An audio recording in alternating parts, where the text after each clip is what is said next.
What's up, guys? It's Japa Rico here, live from Hong Kong. Let's start our third part of this series called Make Your Money Work Harder." So I'm here with Nick. Not Nick. I'm here with Jay and Kobe. So what's up, guys? Welcome to the show. You guys sit there. I sit here. Okay. No worries. Yeah. So first of all, what is an NFT? Because I think most people, a lot of our viewers, don't know what NFTs are. Yeah. What does NFT stand for? What are they? So, when it comes down to the real basics, like NFTs are this thing called a non-fungible token. This is very similar to your typical token, but the only real major difference is that the supply is one. So there can only ever be one version of that token on the blockchain. But other than that, it's very similar to your stereotypical cryptocurrency. Right. So what would be the difference then between, let's say, Bitcoin and NFTs? So, if you look at a coin like Bitcoin, this is like the main cryptocurrency. This is the one that everyone knows, everyone talks about. This is the most prized cryptocurrency in the market because it's been there for the longest time. So something like Bitcoin has a lot of use in traditional banking. It would function as a good store of value, a safe asset, assuming the volatility were to go down. But so essentially, it would act as sort of a digital gold. An NFT is more representative of something that can only ever have one piece of existence. So if you look at one of the first instances of like NFTs, you have the CryptoKitties, like the CryptoKitties marketplace. When that came out, there was only ever one CryptoKitty of that certain breed, makeup, and genetic variance, and that's what made it an NFT, because there could only ever be one of it. If you compare that with something like Bitcoin, every single one of those 21 million Bitcoins are the same, they're identical. You can never have two NFTs that are the same or identical.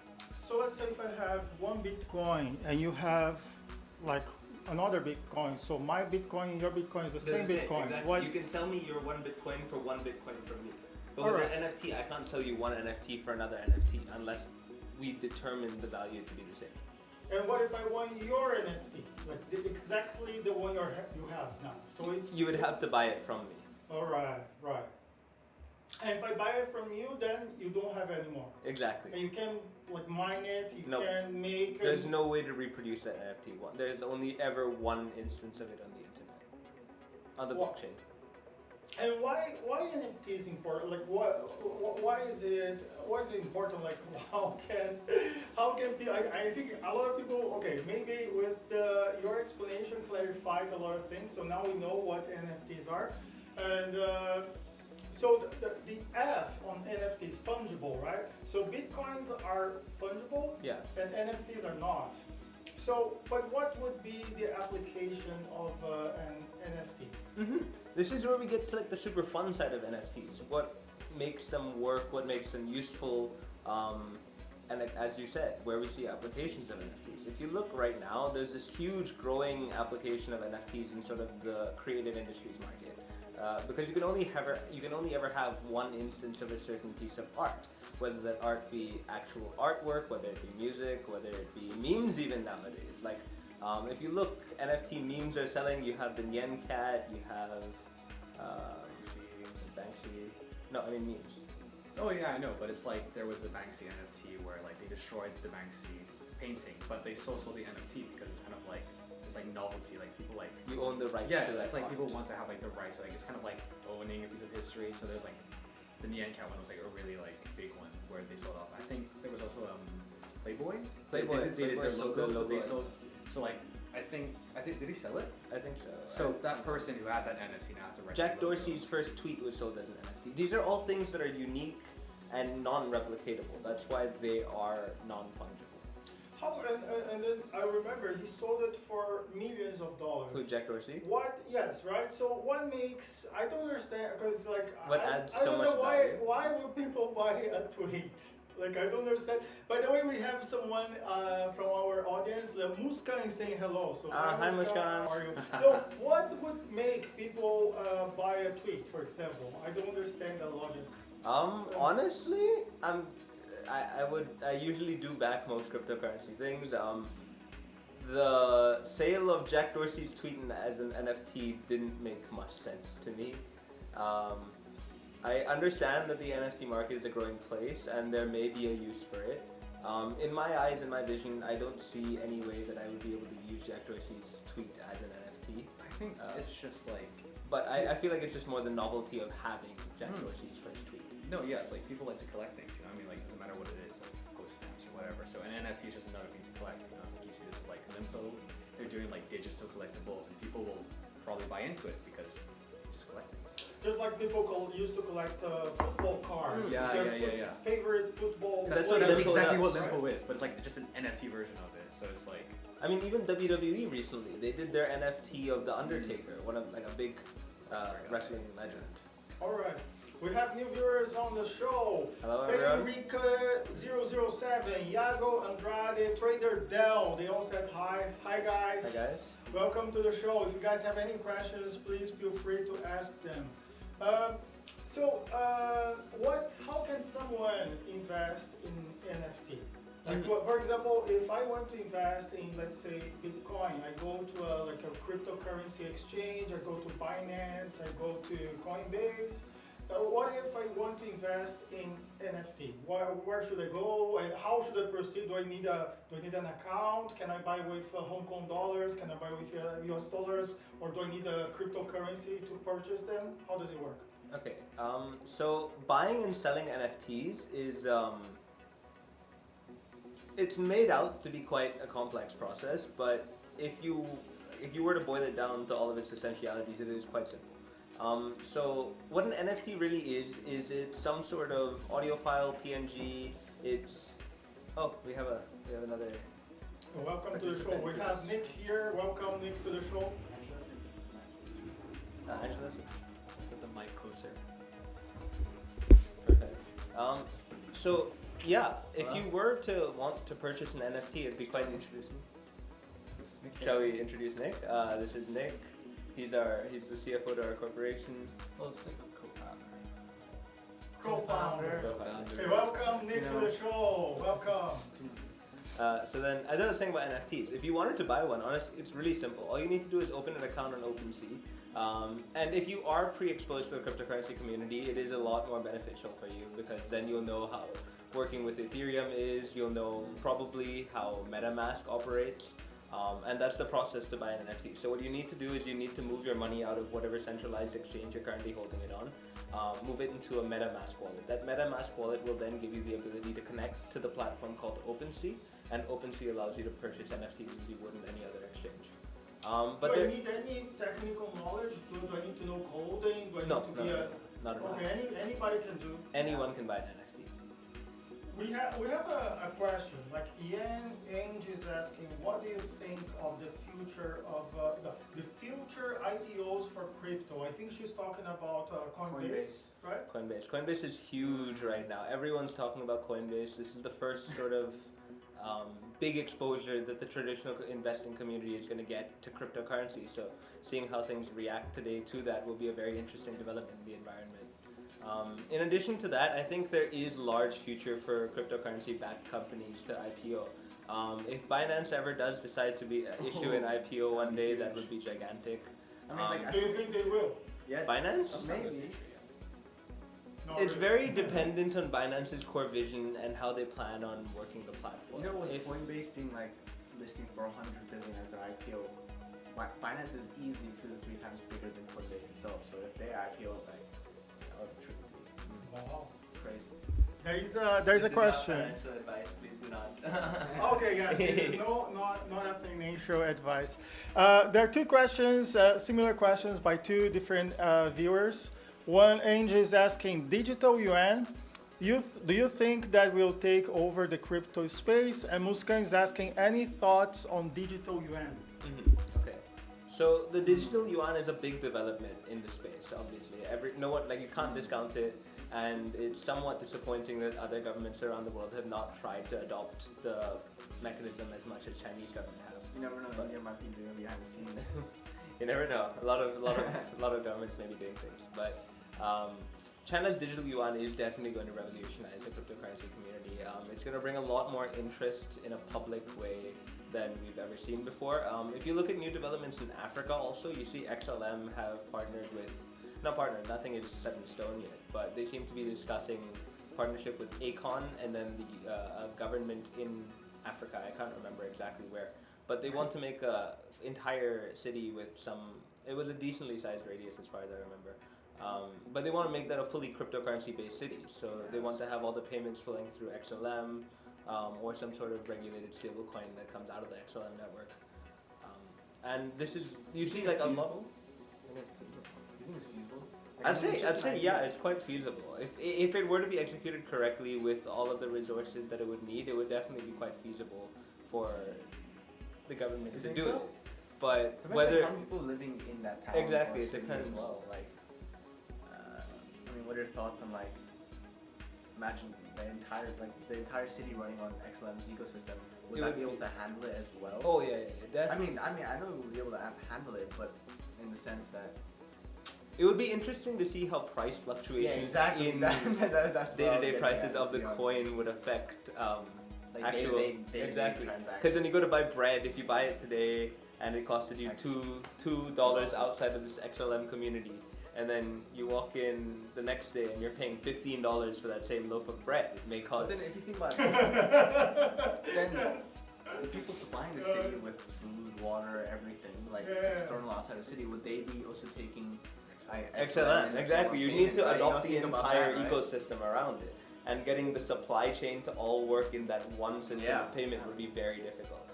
That's why actually I think China's digital yuan can come and be a big player, because if China allows for this borderless payment system, and they do increase international exposure to their currency, because right now they are quite regulated on who can hold, how much money can be moved out of China, all of that kind of stuff. If they do decide to open up, make that a much more trustless ecosystem and allow the flow of money across the world much more efficiently, then you could see the digital yuan actually, I could potentially see it becoming the most widely used mechanism for trade. If everything goes according to plan. Yeah. This is all assuming everything goes according to plan. Because you know what this conversation reminds me of? It reminds me of Venezuela, because in Venezuela, like some stores, some people adopted digital currency or other currencies, but like most some people decided not to. Most of the people decided not to do it. So that's a huge difference, right? Because their money, their currency devaluated a lot. Exactly. So to buy like a piece of bread, you may need like $2 million in their currency, but only a few cents in another currency. Yeah. So if everybody adopts the same currency, then I see it working. Yeah, exactly. Otherwise, then there's a lot of stability. If there's no stability, then but you even can't so, use it. how big do you reckon crypto is in China as a percentage of like Oh, total dude, investment crypto is population? big. But like still, like out of 100, what do you say? Like just Out of 100? yeah, as in if 100% of all investors. Oh. Okay, I wouldn't be What able to. split would you say to like traditional to crypto investors, or a mix of both? It's still probably a good split, because like where money is mostly concentrated, you're looking at much more traditional investments with. Oh yeah, that's 100%. That's what I'm saying. So it's still more on the traditional side. So for that digital yuan, I guess. No, but then the digital yuan would be government policy, right? So it would come into play in a different way. If the government starts, if the digital yuan is basically the yuan, and China then forces the adoption of it, it would be game changing. I have two questions by the same viewer. His name is Victor Getz. He's asking, I missed a bit of the video. Is digital yuan going to be run by the China government, or does it have the same core principles as Bitcoin? That's a bit of a tough question. The digital yuan is quite a mix of your typical blockchain infrastructure where everything is peer-to-peer, trustless, and decentralized. But then you also have this huge element of centralization coming from the way that the government works. The way that the government works and the way that the Chinese currency works. So it depends how they regulate the flow of the digital yuan and that's going to impact how centralized or decentralized things really are. Yeah, I mean, it's gonna be interesting to see how it actually works when it does. When it does actually come out, Yeah, it'll be definitely. very interesting to see how quickly it's Like adopted. China releasing their own decentralized currency, like who would have thought of that? Exactly. It's definitely not the first thing that comes to mind when you think of China. Yeah, I know, right? Hey, the same person, Victor, is saying, he's saying that in Venezuela, the government prohibited the mining of Bitcoin. And then after a while, the same government, they started to mine it. Yeah. So I think it's, is it what happened in China? Because I remember that China has They were super prohibited- strict on cryptocurrency. Right. Yeah.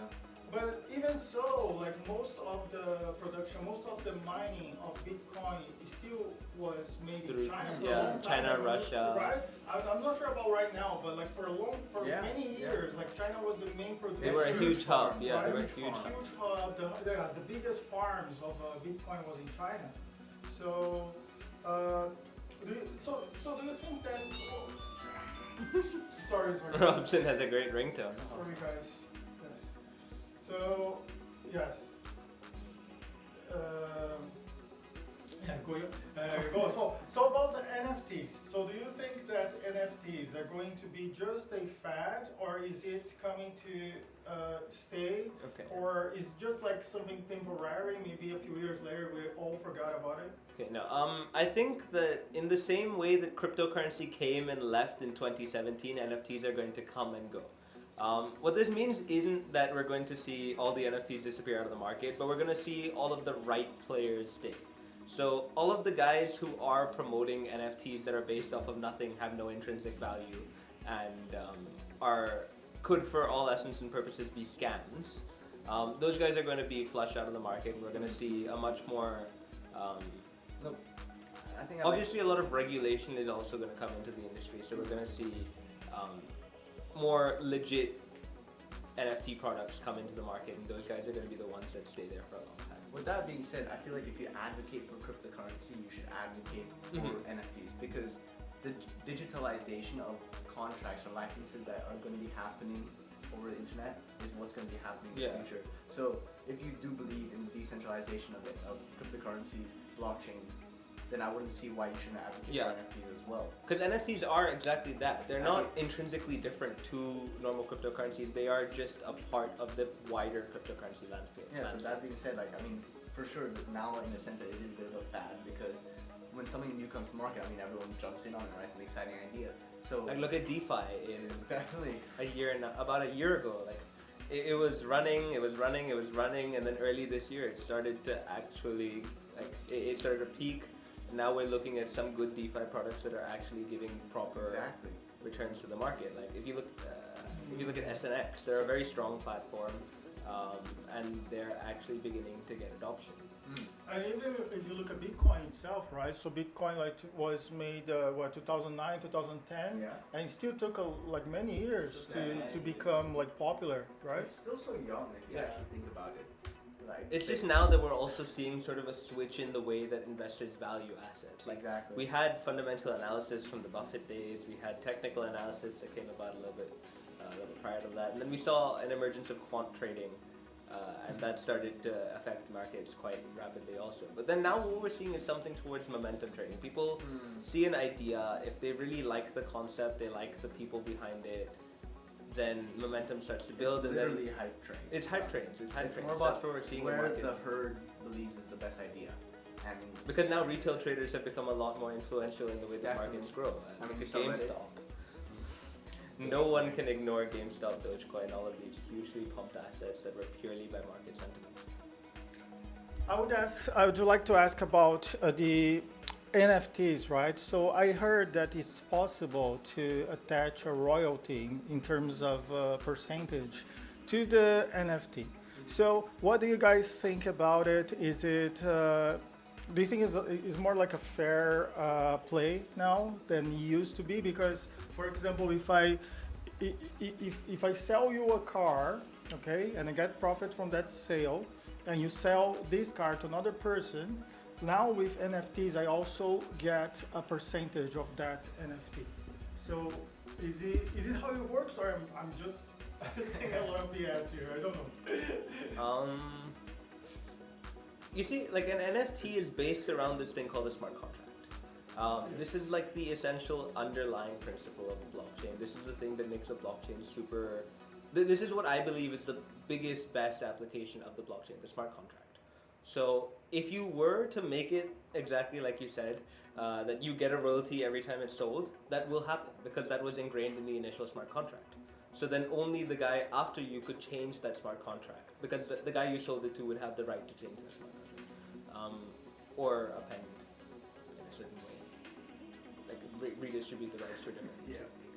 So if the person changes the smart contract, I don't get the royalties anymore, or do I still get them? I don't understand. But then that being said, it's like if you change Yes. someone's code on someone's website, then does that mean the next time you use it, it's something different? So in the sense that if a person builds a site that you use and it has a certain smart contract on it, then it's not going to change because that's going to be unanimous for every person that then uses that site. Right. So in the sense that you're thinking, oh, could a person change a smart contract? These smart contracts probably have been ingrained, like when the person was creating whatever that token or art or whatever piece you're selling. So I wouldn't say that someone would then go about to try and change the smart contract and then try and change the deal that you originally agreed for, if that makes sense. Oh, okay. Yeah, makes Because if you more make sense. it so that you can change, like you can make it so that the smart contract can have parts that can't be changed. I understand that part.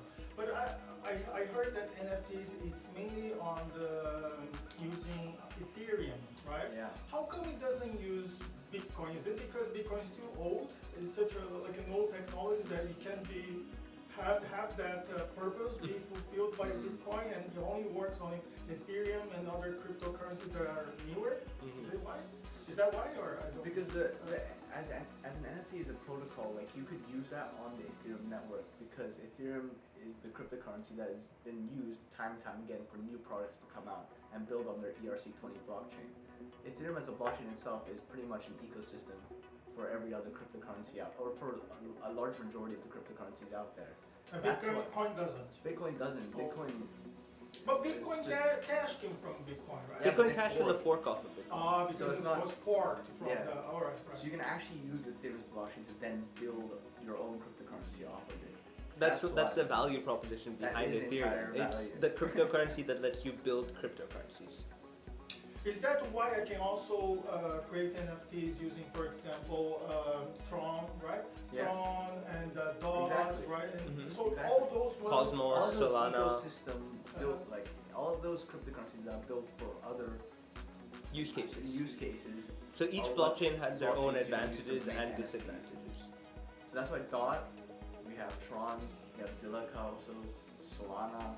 I guess a Ethereum, better way all to of these- explain these blockchains in a more traditional manner would be you could compare Ethereum to sort of Amazon Web Servers. They're the de facto server space. Everyone uses them because they're the big one. But then you also have competitors. You have like Microsoft Azure. You have Google Cloud Servers. You have all of these smaller different cloud service providers. But they all do the essential same thing. You can compare Ethereum and all these other blockchains to that.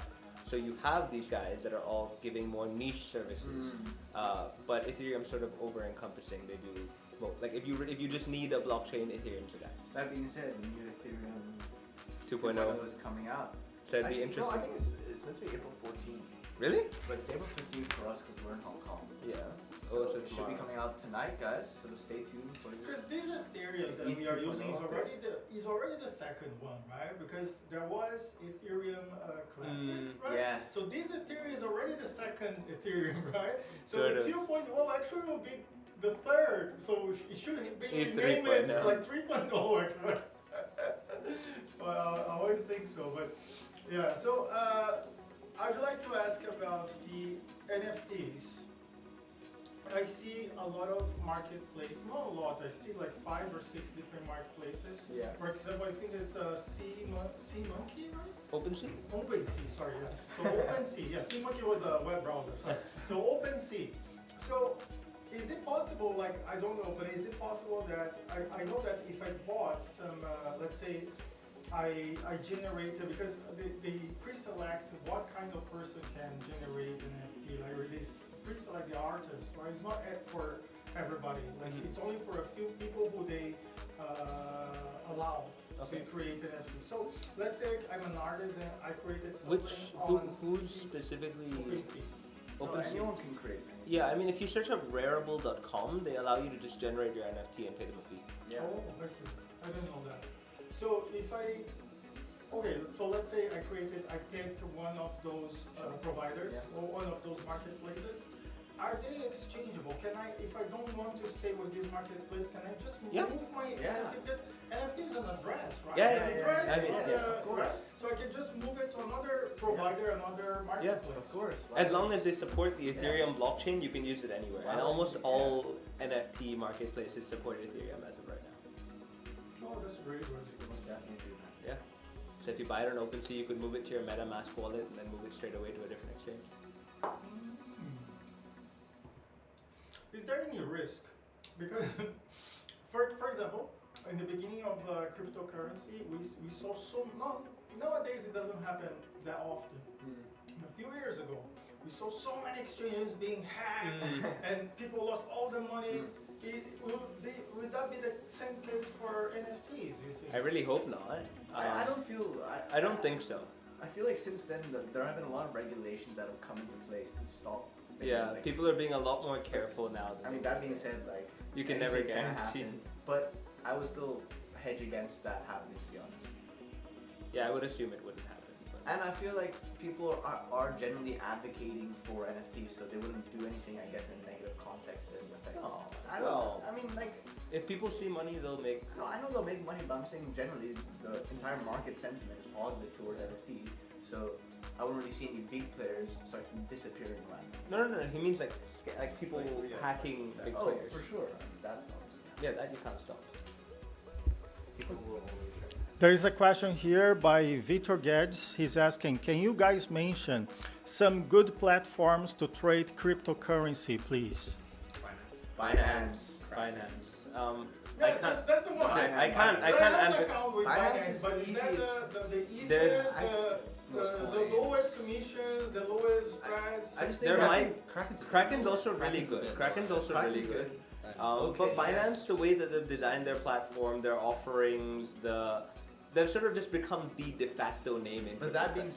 said, if this person's in the US, then Binance Yeah, US is yeah. not great. But Kraken is also a cryptocurrency, right? No. No. Oh no, It's Kraken just is an only like an exchange. In Yeah. fact, Kraken actually is going for a bank charter, so Yeah. there's odds that they might go for an IPO soon. Also, Wow. And Kraken is one of the largest, right? Yeah. Kraken's huge. Okay, so Binance. How about Coinbase? Coinbase is also great. Coinbase I've is more tailored towards U.S. investors. Yeah. Right. I've just never been a big fan of Yeah. Coinbase personally. Why not?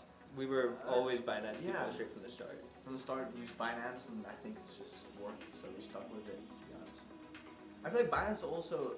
I mean, they do a lot of things. They offer Yeah. a lot of. They staking really do try rewards. to They keep you do- on their platform. They have a lot of new Their cryptos coming customer to support launch.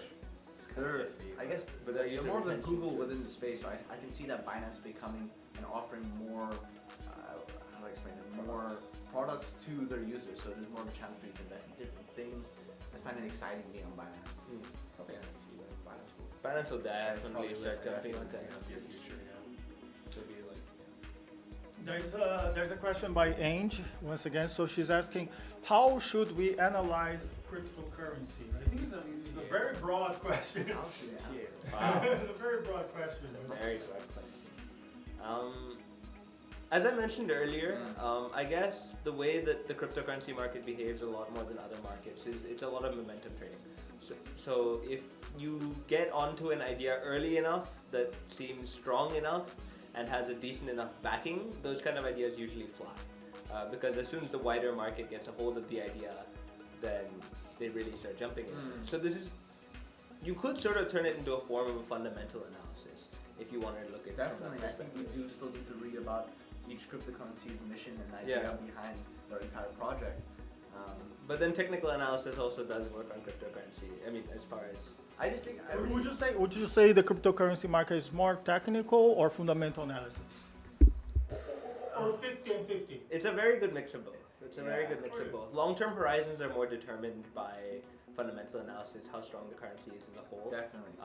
But then for very short day-to-day swing trading, then you'd want technical analysis. Were you guys expecting this huge rally of Ripple that happened a few days ago? And were you also, guys, were you also expecting what happened to Dogecoin in these past few, I would say few hours, few days? Yeah, so... Dogecoin. Dogecoin. It's amazing what's happening with Dogecoin. I just feel as though the entire market is pumping generally. Yeah. So with that, I wouldn't be surprised for coins such as Doge have already such a huge backing to then receive more pumping. So that's why. Same with XRP. I mean, most of the top coins have pumped 15, 20, 50. 15%. About 15%, above 50%. Like, all of these coins are really pumping. So I guess it's just the entire market being driven up by Bitcoin. And so the Coinbase listing is definitely making the a big Coinbase impact listing is on definitely adding to this fuel. Exactly. What should somebody do? For example, let's say I just started trading like right now, and I see Dogecoin going to the sky. What should I do now? Should I buy? Like what? I think this is a question that many people want to ask because a lot of people have never traded the markets before. They don't know. They just open an account with Binance like this morning, for example. Okay, and then they open their computer, open their phone, and oh wow, Dogecoin 60% up. Okay, should I buy? Should I sell? Should I wait? Should I don't know. Yeah, I guess a very good question for me to ask to help you realize that then is if you think it's not a great point to buy, are you going to actively monitor and look for a better point to buy? So then when it does come down, you will buy in. Because what a lot of investors experience is sort of a mindset that they can do better, the price will dump a little bit, and then they'll think, oh, it can go even more down, and then it finally rises and they've forgotten about it, they'll forget about it, and then it reaches new height and they'll say, oh, I should have bought, should I buy now? So this is the mindset that a lot of non-experienced investors have, and that's a mindset that I would advocate you to go against. But so if you don't think you're sorry, go ahead. So I mean, I guess the essential point of what I'm saying is, if you don't think you're gonna buy in the future, then if you don't think that you'll catch it in time, then buy it now. But that being said, you always have to manage your risk. Yeah. Whatever you're putting in, you gotta be ready to lose it. That's like number one.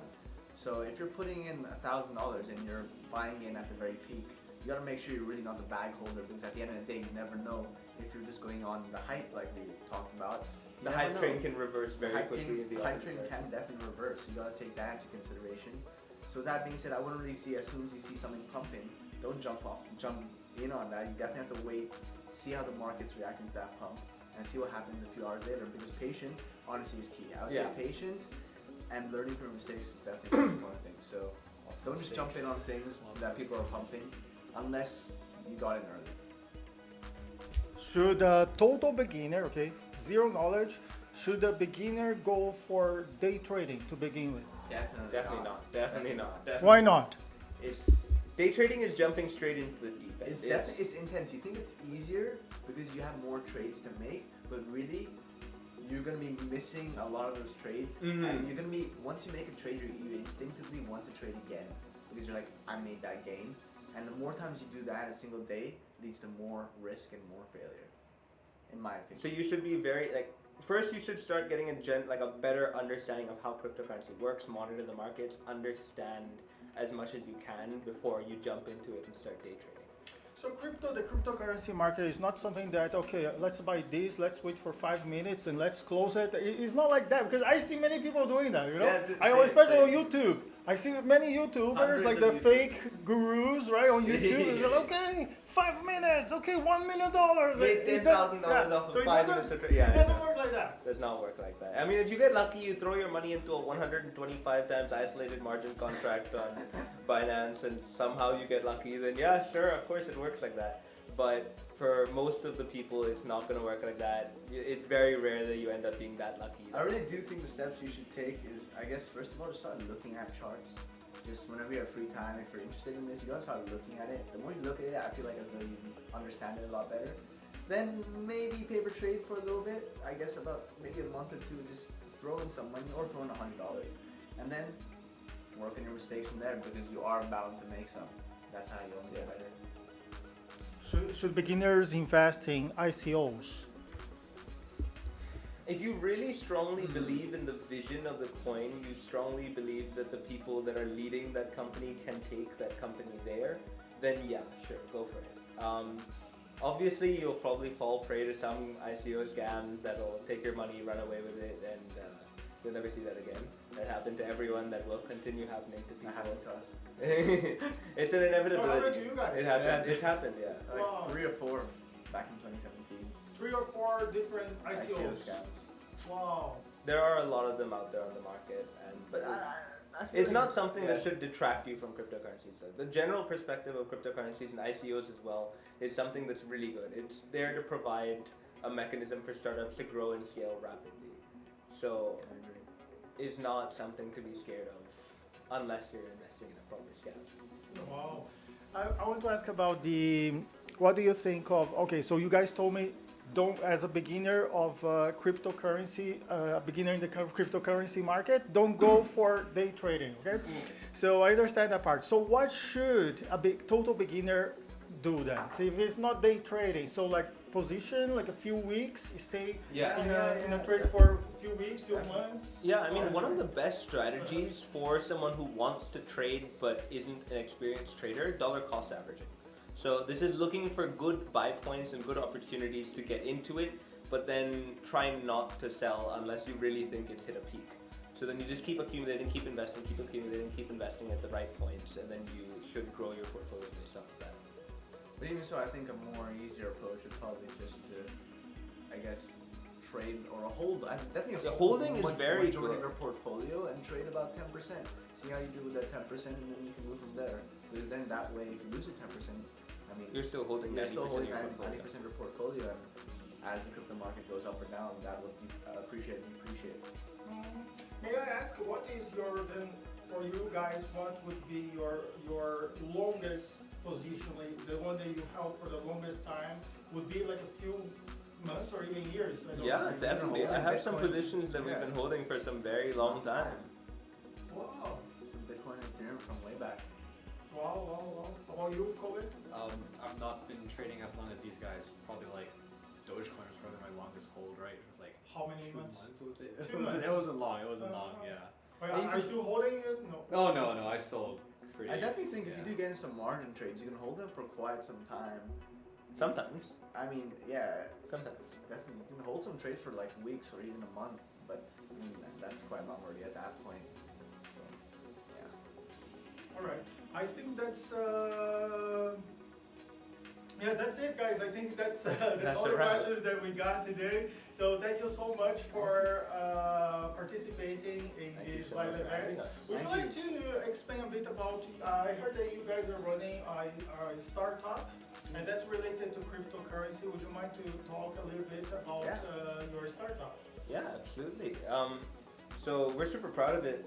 It's called thevuze. This is a company that we've been working on for like the last 6-7 months, and we really feel like we're here to make a change to the music industry. We see this huge issue that's there right now, this huge pain point where artists aren't receiving what they're due. And we see that there are other layers to the blockchain that are trying to solve some of the issues. There's Audius that's hoping to resolve the royalty, the actual quantity of royalty issues, so how much artists are getting paid per stream. But then we want to come in there from the other side where artists are getting disadvantaged due to the way that record labels work. And we want to provide incentive to artists. We want to provide an opportunity to artists that allow them to break away from the traditional mold and come to a newer platform, someone that actually values their time, determination, and commitment. And how long you guys have been running this startup? It's been about 7 months, 6-7 months now. All right. And already launched the website, the app. How is it going on? We're currently in beta testing for the back end of the back and front end of the platform. So we're looking to release that perhaps sometime in August, September. That's when we should probably release an ICO, go very public with our launch campaign. Wow, very But even within the next month, a month and a half, we have a lot of developments that are coming out. We plan on probably putting out a simulation within that time. Definitely, yeah. So there's a lot to be hyped about. Okay, so when that happens, let's bring you guys back to the channel and talk about when you guys launched the platform so everybody can join you guys. Absolutely. Yeah. So thank you so much for tonight, guys, and I'll see you guys in my next video live event. Thank you and Thank goodbye. you. Bye. Bye. Bye.